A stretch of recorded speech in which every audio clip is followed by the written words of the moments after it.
Smile, this is your last shot. The text message arrived at 2:47 a.m., and that's when I knew my marriage was over. I'm Connor Dempsey, 38 years old, ex-Boston cop turned carpenter, and until 3 weeks ago, I thought I had the perfect suburban life. White picket fence, 2-car garage, a wife who made 6 figures selling medical equipment, and a 16-year-old son who actually talked to me. The American dream, right there in Brookline, Massachusetts. Wrong. The phone buzzed again on Stephanie's nightstand. She was dead asleep, mouth slightly open, looking innocent as a lamb. I'd been lying awake for hours, staring at the ceiling, wondering why my wife of 18 years suddenly needed to work late every Tuesday and Thursday. Why she'd started going to the gym at 6 a.m. Why she'd changed her phone password after 15 years of it being Jamie's birthday. Another buzz, then another. I slipped out of bed, my bare feet silent on the hardwood floor. Stephanie didn't stir. The woman could sleep through a tornado, which explained how she'd managed to carry on an affair for God knows how long without losing any sleep over it. The phone screen lit up with notifications. 3 messages from Troy, work at nearly 3 in the morning. Miss you already, babe. Can't wait for Thursday. Same hotel? That thing you did with your tongue? Jesus. My hand shook as I scrolled up through their conversation. Months of messages, dirty photos, plans, lies about where she'd be and when. My wife, the mother of my child, talking to her boss like a teenager in heat. I took screenshots of everything, my cop training kicking in even as my world crumbled. Evidence first, emotions later. That's what kept me sane during my 12 years on the force, and it would keep me sane now. The worst part wasn't the affair. It was reading how stupid they thought I was. Connor suspects nothing. He's too busy with his little wood projects. Poor guy. Probably thinks you're working late to support his dead-end carpentry business. He's sweet, but so clueless, like a big, dumb golden retriever. I wanted to wake her up right then. Wanted to shove the phone in her face and watch her scramble for excuses. But I'd learned patience in my cop days. Rush the bust, lose the case. I needed to know everything before I made my move. I slipped back into bed, my mind racing. Stephanie rolled toward me in her sleep, throwing an arm across my chest. The same arm that had been around another man just hours ago. The irony wasn't lost on me. Morning came like a slap. Stephanie bounded out of bed at 5:30, suddenly energetic and chatty. Good morning, honey. She kissed my forehead, all sunshine and fake smiles. I've got that big presentation today. Might be late again. Another late night? I kept my voice neutral, watching her face for tells. You know how it is. Troy's really pushing the team hard this quarter. She didn't even flinch saying his name. 18 years of marriage and she'd become a stranger. Right, Troy. I sat up, stretching. Remind me what he looks like again? Stephanie paused while pulling on her workout clothes. Why? Just curious. You talk about him a lot lately. He's just, typical sales manager. Tall, dark-haired gym rat. She laughed, but it sounded forced. Why all the questions about my boss? No reason, just making conversation with my wife. She kissed me again, longer this time, and I wondered if she was practicing her lies or genuinely felt guilty. Didn't matter. The damage was done. After she left for her gym session, which I now knew was code for morning quickies with Troy, I called my brother Paul. Connor, it's barely 7 a.m. Someone better be dead. My marriage is... I told him everything. Sent him the screenshots. Paul whistled low.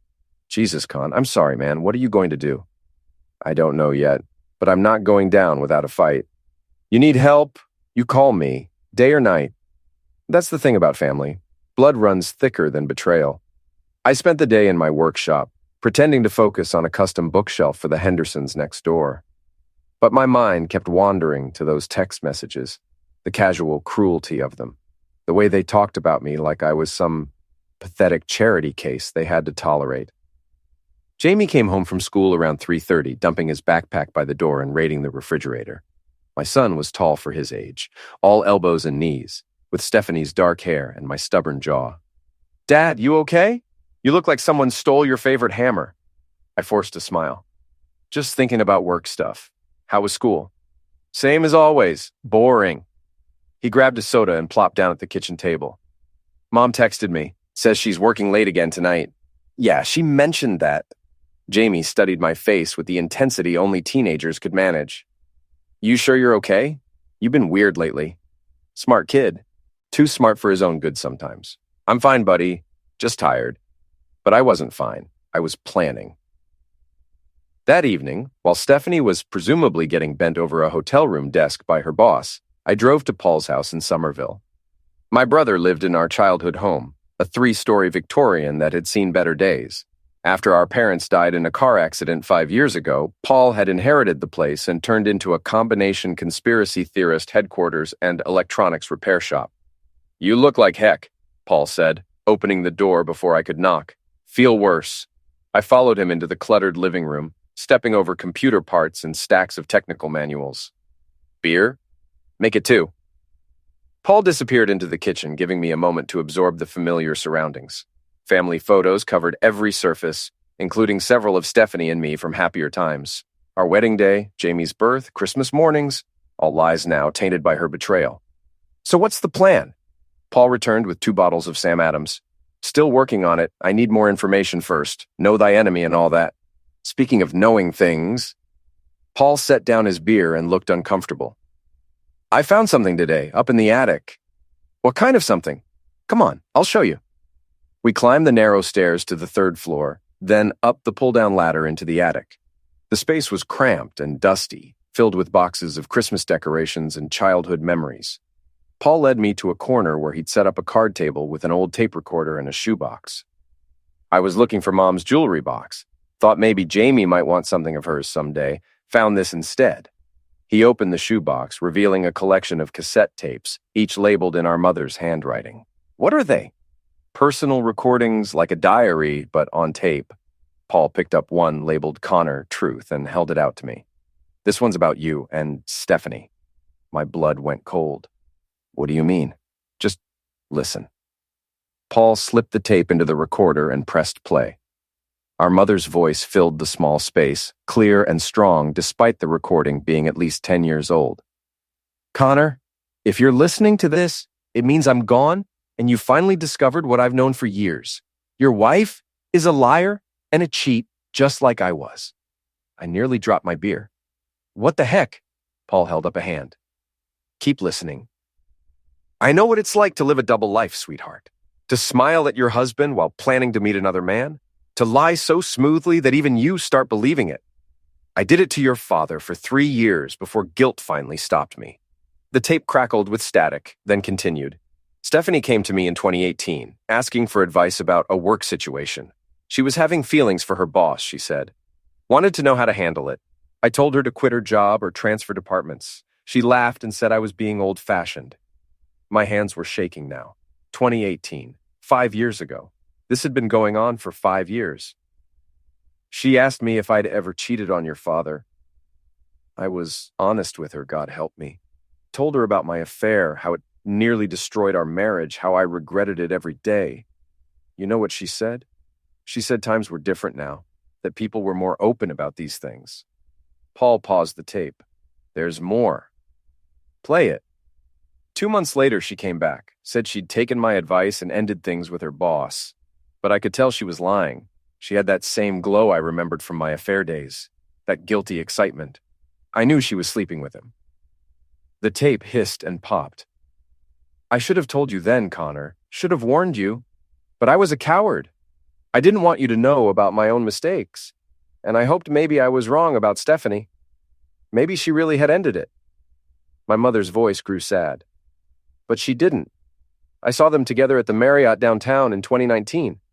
Kissing in the parking lot like teenagers. Your wife and a man who definitely wasn't you. I took pictures." Paul reached into the box and pulled out an envelope. Inside were grainy photographs of Stephanie and a tall, dark-haired man embracing next to a black BMW. Troy. "I'm sorry, sweetheart. I failed you as a mother, just like Stephanie is failing you as a wife. But at least now you know the truth. Don't let her take you for a fool like I took your father. You deserve better." The tape ended with a click that seemed to echo in the silence. I stared at the photographs, my vision blurring. 5 years. 5 years of lies, manipulation, and betrayal. 5 years of me working my tail off to support our family while she was off playing house with her boss. "Con, you okay?" I wasn't okay. I was furious. But underneath the anger was something colder, more calculating. The part of me that had been a good cop was already working, planning, strategizing. "I need copies of everything. The tape, the photos, all of it. Already done. Paul handed me a flash drive. What are you going to do? I'm going to destroy them both. The next morning, I called in sick to the Henderson job and dedicated myself to full-time surveillance. If Stephanie and Troy thought they were dealing with a clueless carpenter, they were about to learn how wrong they were. First stop, Stephanie's office building in downtown Boston. I parked across the street in my work truck, baseball cap pulled low, and waited. At 11:30 a.m., Stephanie emerged with a tall man who matched the photos from my mother's envelope. Troy Melman looked exactly like Central Casting's idea of a sleazy sales manager. Expensive suit, perfect hair, the kind of confident swagger that screamed, "I've never faced real consequences for anything." They walked to a coffee shop 2 blocks away, sitting at a corner table where they thought no one could see them. But I had a clear view through the window, and my old police telephoto lens captured every intimate touch, every lingering kiss, every moment of their public betrayal. After coffee, they returned to the office building. I followed at a distance, watching them take the elevator to the 15th floor, Stephanie's floor. Through the lobby windows, I could see them talking with other employees, playing their professional roles, the perfect act. I spent the afternoon researching Troy online. Social media gave me everything I needed. Married to a woman named Linda, 2 kids in high school, lived in a McMansion in Newton, posted gym selfies constantly, drove a BMW M5, belonged to an expensive country club, the kind of guy who thought his money and looks made him untouchable. He was about to learn otherwise.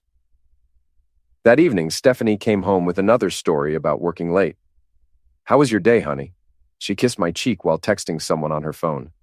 "Fine. Productive." I watched her fingers fly across the screen. "Everything okay?" "Just work stuff. Troy's got us all scrambling on this new contract." There it was again. His name rolling off her tongue like it meant nothing. Like she wasn't planning to meet him tomorrow for another hotel room session. Must be a big contract. Huge. Could set us up for the whole year. She finally put the phone down and looked at me. Really looked at me. "Connor, are you feeling all right? You seem different lately." "Different how?" "I don't know. Distant? Distracted?" She moved closer, running her hand along my arm. "Maybe we should plan a weekend away, just the 2 of us. Reconnect." The irony was breathtaking. She was offering me a romantic getaway while carrying on an affair. Either she was a sociopath or she genuinely believed her own lies. "That sounds nice," I said, playing along. "When were you thinking?" "Maybe next month. I'll have to check my schedule." Of course she would. Had to make sure it didn't conflict with her boy toys availability. Jamie appeared in the kitchen doorway, backpack slung over his shoulder. "I'm going to Kevin's to work on our history project. Back by 10. "Drive carefully," Stephanie called after him. "And text when you get there." The maternal concern in her voice was genuine, which somehow made everything worse. She could love our son while betraying our family. Compartmentalization at its finest. After Jamie left, Stephanie suggested we watch a movie together. We settled on the couch, her head on my shoulder, just like old times. But I couldn't focus on the screen. All I could think about was the text messages, the photos, the years of deception. "Connor?" Stephanie's voice was soft, sleepy. "Yeah? I love you. You know that, right?" I looked down at her face, so peaceful and innocent in the flickering light of the television. Once upon a time, those words would have melted my heart. Now they just made me sick. "I love you too," I lied. The next day was Thursday, hotel day, according to their text history. I followed Stephanie's car from our house to the Marriott downtown, the same hotel my mother had photographed them at 5 years ago. Some things never change. They were creatures of habit, which made my job easier. Same parking spot, same entrance, same room on the 4th floor. I had photos of them entering together, timestamps, license plates, everything a good investigator needed. But photos weren't enough. I needed something more damning, more personal, something that would destroy them both completely. That's when I remembered Stephanie's laptop. She kept it in her home office, password protected but not encrypted. Basic security that wouldn't stop a determined ex-cop with time on his hands. While she was at work the next day, I accessed her email, her cloud storage, her social media accounts. What I found was worse than I'd imagined. Not just affair photos and love letters, but detailed plans. Discussions about leaving their respective spouses, financial calculations about divorce settlements. Stephanie had even researched apartments they could share. schools for a potential blended family. They weren't just having an affair. They were planning a future together. A future that involved destroying 2 marriages and 4 children's lives so they could play house. The final insult was an email thread titled "The Connor Problem." Stephanie and Troy discussing how to handle my inevitable discovery of their relationship. Troy suggested making me look unstable, maybe even dangerous. Stephanie thought they could manipulate me into asking for the divorce myself, maybe even giving up custody of Jamie. They had it all figured out. Every angle covered, every contingency planned, except one. They underestimated me. I printed everything, organized it into folders, made multiple copies. Then I called Maura Lynn, my old partner's wife who'd become a family law attorney after leaving the force. "Connor, it's been ages. How are Stephanie and Jamie? That's actually why I'm calling. I need legal advice, and I need someone I can trust." "Of course. What's going on?" I gave her the short version. Cheating wife, evidence gathered, need to protect my son and my assets. "Can you come in tomorrow morning? Bring everything you've found." "I'll be there." "Connor, I'm sorry. I know this must be devastating." "It is, but I'm not going down without a fight." "Good, because from what you've told me, you're going to need one." Maura's law office occupied the 3rd floor of a converted brownstone in Cambridge. Her receptionist led me to a conference room where Maura was waiting with coffee and a legal pad covered in notes. "Let's see what we're working with," she said after the pleasantries were over. I spread everything across the table, printed emails, photographs, bank statements showing hotel charges, phone records, my mother's tape recording, and a timeline I'd constructed showing 5 years of deception. Maura whistled low as she reviewed the evidence. "This is thorough work, Connor, very thorough. 12 years as a cop. Old habits. It shows." She picked up one of the email printouts. "This discussion about making you look unstable. That's concerning. Sounds like they're planning to paint you as an unfit parent. Can they do that?" "They can try, but with this evidence, they'd have a hard time convincing any judge that you're the problem in this marriage." Maura leaned back in her chair. "What's your goal here? Quick divorce? Custody fight? Financial settlement?" "I want them destroyed," I said without hesitation. "Both of them. I want their reputations ruined, their careers ended, their lives turned upside down just like they did to mine." Maura nodded slowly. "I understand the anger, Connor, but we need to be smart about this. Legal revenge is the only kind that lasts." "What do you recommend?" "First, we file for divorce on grounds of adultery. In Massachusetts, that affects property division and potentially alimony. Second, we document everything for the custody hearing. Third," she smiled grimly, "we make sure Troy's wife knows what her husband's been up to." "You think she doesn't know?" "Trust me, she doesn't. I've seen this pattern before. The betrayed spouse is always the last to find out. We spent 2 hours planning strategy. Maura would handle the legal filings while I gathered more evidence. She also suggested I document any attempts by Stephanie to manipulate or gaslight me. "They're going to escalate once they realize you know," Maura warned. "Be ready for lies, threats, maybe even false accusations. Keep your phone recording whenever you're alone with her." I left the law office feeling better than I had in weeks. For the first time since discovering the affair, I had a plan. More importantly, I had an ally who understood the system. That afternoon, I drove to Newton to scout Troy's neighborhood. The house was exactly what I'd expected. Oversized colonial on a perfectly manicured lot, 3-car garage, elaborate landscaping. The BMW was parked in the driveway next to a white Mercedes SUV that probably belonged to his wife. I parked down the street and waited. At 3:45 p.m., a woman emerged from the house and got into the Mercedes. Linda Melman looked like she'd stepped out of a country club catalog.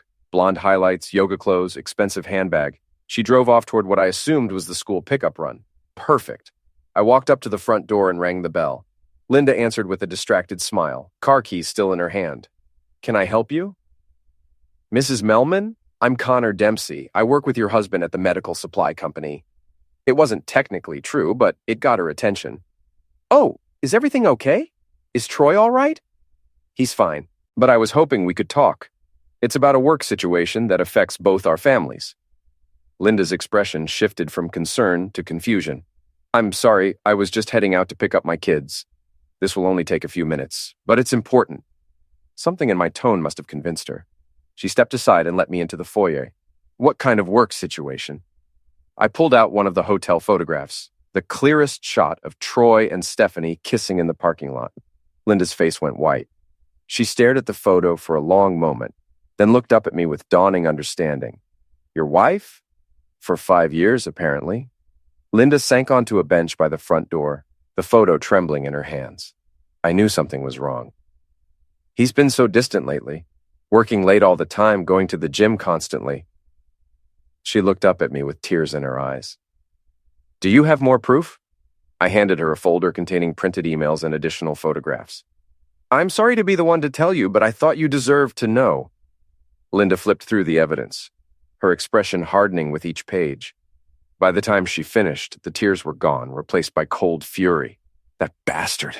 That lying, cheating bastard. She stood up, pacing the foyer. 22 years of marriage. 22 years and he throws it away for some office hoe. I'm filing for divorce next week, I said. My lawyer thinks you should do the same. Oh, I'm definitely filing for divorce, but first, I'm going to make his life heck. Linda's smile was sharp enough to cut glass. You said they work together? She's in sales. He's her manager. Perfect. I know exactly how to handle this. We talked for another 20 minutes, comparing notes and coordinating our approach. Linda was smarter than her suburban housewife appearance suggested, and her anger matched my own. By the time I left, we had a plan that would hit both cheaters where it hurt most, their careers. That evening, Stephanie came home with another story about working late, but this time I was ready for her. How was your day, honey? She kissed my cheek, same routine as always. Interesting. I met someone new today. Oh? Anyone I know? Linda Melman, Troy's wife? Stephanie froze, her face going pale. What? Why would you... How do you even know Troy's wife? Funny story. Turns out she's been wondering why her husband works so many late nights, especially Tuesdays and Thursdays. The color drained completely from Stephanie's face. She opened her mouth, then closed it, then opened it again, like a fish gasping for air. Connor, I can explain. Can you? Because I'd love to hear how you explain 5 years of hotel receipts, or these text messages. I pulled out my phone and read from her conversation with Troy. That thing you did with your tongue, Jesus. Stephanie's knees buckled. She grabbed the kitchen counter for support, staring at me like I'd grown a second head. When did you... Does it matter? The question is, what happens now? Connor, please, let me explain. It's not what you think. It's exactly what I think. You've been with your boss for 5 years while I worked my tail off to support this family. It's not like that. Troy and I, we have a connection. Something real. Something deeper than just what? Just marriage? Just family? Just the life we built together? Stephanie was crying now, mascara running down her cheeks. You don't understand. You and I, we've grown apart. We're like roommates, not lovers. Troy makes me feel alive again. So you decided to have an affair instead of talking to your husband about it? I tried to talk to you, but you're always in your workshop, always busy with your projects. When was the last time you really looked at me? Really saw me? The gaslighting was starting, just like Maura had predicted. Time to shut it down. I saw you Tuesday night, at the Marriott, room 412. I pulled out the hotel photographs. I saw you pretty clearly. Stephanie stared at the photos, her face crumbling. Connor, I'm so sorry. I never meant for this to happen. It evolved. 5 years, Stephanie. This didn't just happen. You planned it. You lied about it, and you made me look like a fool. What are you going to do? I'm divorcing you, and I'm taking Jamie. No! The word came out as a shriek. You can't take my son. Watch me! Stephanie lunged forward, grabbing my arm. Please, Connor, we can work this out. I'll end things with Troy. We can go to counseling. Start over. I looked down at her hand on my arm, then back at her tear-stained face. It's too late for that. It's not too late. I love you, Connor. I've always loved you. No, you don't. If you loved me, you wouldn't have spent 5 years betraying me. I pulled my arm free and headed for the door. Where are you going? To pick up Jamie. He's staying at Paul's tonight. Connor, wait. But I was already gone. The next morning, Linda Melman called me at 7 a.m. It's done, she said without preamble. What's done? I forwarded all the evidence to Troy's boss, his HR department, and the CEO of their biggest client. Also posted the photos on his Facebook page before he could stop me. I sat up straighter. Jesus, Linda, that's exactly what he deserves. His phone's been ringing nonstop since 6 a.m. I can hear him screaming from the garage where he's been sleeping since yesterday. Sleeping in the garage? I changed the locks and canceled his credit cards and transferred half our savings to my personal account. Linda's voice was ice-cold satisfaction. 22 years of marriage, Connor. He's about to learn what that's worth. By 9 a.m., my phone was buzzing with calls from Stephanie. I let them go to voicemail, but the messages were increasingly frantic. Connor, please call me back. Something terrible has happened at work. Troy's been suspended pending investigation. They're talking about firing both of us. Please, Connor, we need to talk. I can explain everything. The final message came at 10:30 a.m. I'm coming home. We need to discuss this like adults. I was waiting in the living room when she arrived, looking like she'd aged 10 years overnight. Her eyes were red from crying, her hair disheveled, her usually perfect makeup smeared. They fired me, she said without preamble. I heard, you did this, you and that witch Linda Melman. I documented your affair. Linda shared the evidence with your employers. You did this to yourself. Stephanie collapsed into the armchair across from me. 5 years with the company, Connor. 5 years of building my reputation, my client list, my career. Gone. All gone. How do you think I felt when I found out about 5 years of lies? That's different. How is it different? Because, she struggled for words, because you will be fine. You're a carpenter. You can work anywhere. But my career is specialized. Word travels fast in medical sales. No one will hire me now. The narcissism was breathtaking. She'd destroyed our marriage and was worried about her job prospects. You should have thought about that before you started sleeping with your boss. Don't be crude. Crude? You want to see crude? I pulled out my phone and started reading from her text messages. I want you right now. Meet me in the supply closet. Connor's working late. Come over and we'll use the kitchen table. Stephanie flinched with each quote. Stop it. He's so clueless he probably thinks the wet spot on the sheets is from his own sweat. I said stop! That last one's my favorite. Really captures your respect for our marriage. Stephanie was sobbing now, her whole body shaking. I'm sorry, Connor. I'm so sorry. I know I hurt you. I know I betrayed your trust. But please, can't we try to work through this? No? Why not? People recover from affairs all the time. We could go to counseling, take a vacation, start fresh. Because you're not sorry you had the affair, Stephanie. You're sorry you got caught. She looked up at me, tears streaming down her face. That's not true, isn't it? If Linda and I hadn't figured it out, you'd still be meeting Troy at hotels twice a week. You'd still be lying to my face every morning and every night. You'd still be planning your future together while pretending to love me. Stephanie opened her mouth to deny it, then closed it again. We both knew I was right. What about Jamie? She asked finally. What about him? He needs his mother. He needs a mother who doesn't betray her family. I never betrayed Jamie. You betrayed his father. You betrayed this family. You think that doesn't affect him? Stephanie was quiet for a long moment. Then she looked up at me with something like hope in her eyes. If I end things with Troy completely, if I go to therapy, if I do whatever it takes to earn back your trust, would you consider staying married? I studied her face, looking for any sign of genuine remorse. All I saw was desperation. Do you love him? What? Troy? Do you love him? Stephanie hesitated just a fraction too long. It's complicated. It's not complicated. It's a yes or no question. Do you love Troy Melman? Another pause. Yes, but I love you too. Then we're done. I stood up and headed for the door. Where are you going? To pick up Jamie. He's been staying at Paul's, but he needs to know what's happening. Connor, please don't turn my son against me.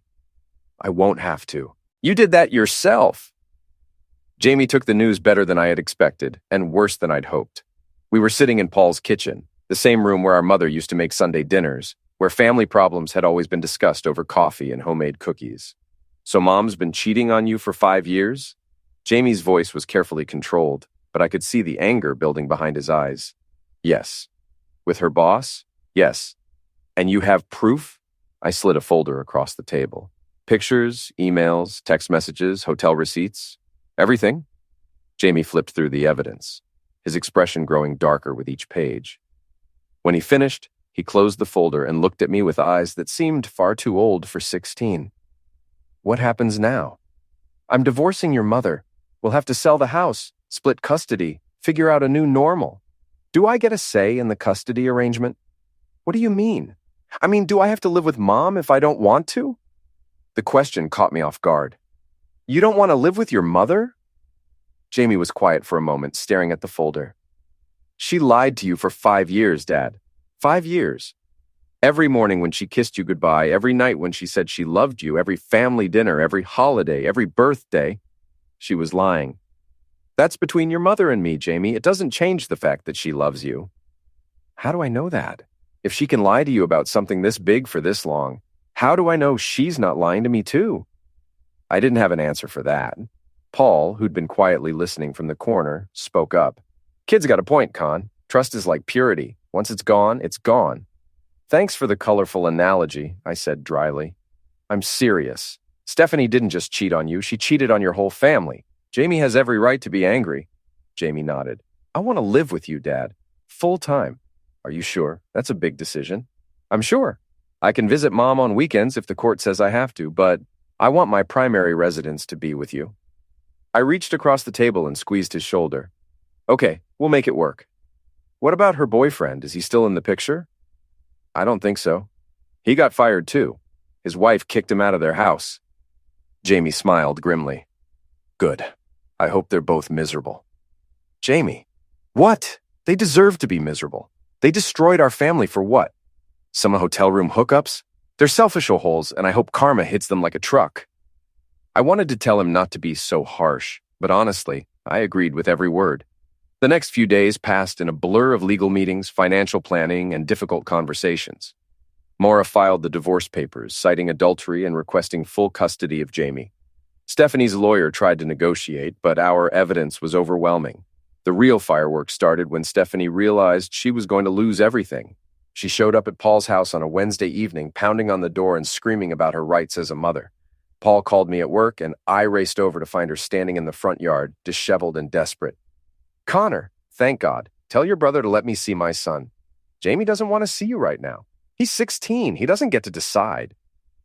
Actually, in Massachusetts, he does. At 16, the court considers a child's preference in custody matters. Stephanie's face crumpled. You turned him against me. I didn't have to. You did that yourself. I made a mistake, Connor. One mistake in 18 years of marriage. 5 years isn't a mistake, Stephanie. It's a choice you made over and over again. Please. She grabbed my arm, her fingernails digging into my skin. I'll do anything. I'll go to therapy. I'll change careers. I'll give up Troy completely. You already lost Troy. His wife cleaned him out and he's facing a misconduct lawsuit at work. Stephanie's eyes widened. Misconduct. Turns out getting involved with a subordinate is frowned upon in corporate America. Who knew? But it was consensual. Doesn't matter. Company policy is company policy. The fight went out of her then. She released my arm and stepped back, looking lost and broken. I've lost everything, she whispered. Yes, you have. My job, my husband, my son, my home. Yes. Was it worth it? She asked. And for a moment I thought she was talking to herself. Was destroying my life worth it? I didn't destroy your life, Stephanie. You did. I just made sure there were consequences. She looked at me with something like hatred. You're enjoying this. No, I'm not. I'm not happy that my marriage failed. I'm not happy that my son's family is broken. I'm not happy about any of this. Then why are you being so cruel? Because you spent 5 years being cruel to me. The only difference is I'm being honest about it. Stephanie stared at me for a long moment, then turned and walked away. I watched her get into her car and drive off, and I felt nothing. No satisfaction, no regret, no sadness. Just emptiness where 18 years of love used to be. Jamie appeared beside me, having watched the whole confrontation from the window. You okay, Dad? I will be. Good. Because I have an idea about what we should do next. What's that? Jamie grinned, and for the first time in weeks, he looked like a kid again. I think we should build something. Just you and me. Something new. I put my arm around my son's shoulders and smiled back. I think that's a great idea. #. Epilogue. The new foundation. 6 months later, Jamie and I were putting the finishing touches on our new workshop. We'd bought a small house in Medford, nothing fancy but clean and solid, with a 2-car garage that we'd converted into a proper woodworking space. The divorce had been finalized 3 months ago. Stephanie got half the proceeds from the house sale and spousal support for 2 years, but I got full custody of Jamie and kept my business. She'd moved to an apartment in Quincy and taken a job with a medical device company that apparently hadn't heard about her reputation. Troy Melman hadn't been so lucky. The misconduct lawsuit had cost him his career in medical sales, and Linda had taken him to the cleaners in their divorce. Last I heard, he was selling insurance and living in a studio apartment in Revere. Dad, hand me that sandpaper. I passed Jamie the 220 grit paper and watched him smooth the surface of the bookshelf we were building for his bedroom. He'd gotten good at woodworking over the past few months, patient and precise like his old man. You know what I realized? Jamie said without looking up from his work. What's that? Mom always talked about building a future, but she never actually built anything. She just talked and planned and schemed. But we actually build things. Real things that last. I smiled at that. That's very philosophical for a 16-year-old. I'm wise beyond my years. Comes from having a dad who taught me the difference between talking and doing. My phone buzzed with a text message. I glanced at it, expecting a message from a client, or maybe Paul asking about dinner plans. Instead, it was from Stephanie. I miss you both. I know I don't deserve forgiveness, but I hope someday we can be a family again. I showed the message to Jamie. He read it, shook his head, and went back to sanding. You going to respond? He asked. Nope. Good. We're building something new now. No room for people who tear things down. I deleted the message and put my phone away. Jamie was right. We were building something new, something solid, something that would last. And we were doing it together, one board at a time, one day at a time, with honesty and hard work instead of lies and betrayal. It wasn't the life I'd planned, but it was a good life, maybe even better than what I'd had before. After all, the strongest foundations are built on solid ground, not shifting sand.